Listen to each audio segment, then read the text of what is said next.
नमस्कार, मी ॲडव्होकेट हर्षवर्धन बापूसाहेब देशमुख, वकील आघाडी प्रदेशाध्यक्ष, रयत शेतकरी संघटना.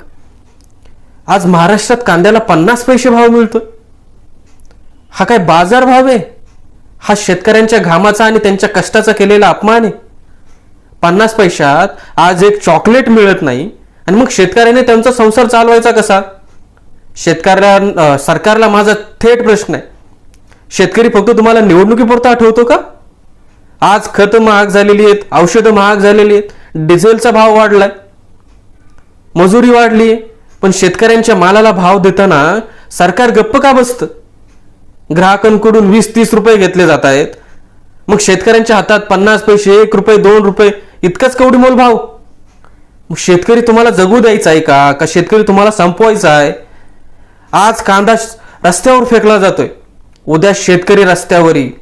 आमच्या सरकारला स्पष्ट मागणी, कांद्याला योग्य भाव द्या, कमीत कमी 30 ते 40 रुपये भाव द्या.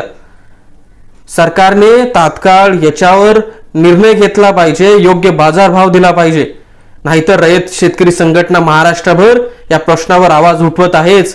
पण यापुढे रयत शेतकरी संघटना संस्थापक अध्यक्ष ॲडव्होकेट रवी प्रकाश उर्फ बापूसाहेब देशमुख यांच्या नेतृत्वाखाली तीव्र स्वरूपाचं आंदोलन करेल आणि याची सरकारने नोंद घ्यावी.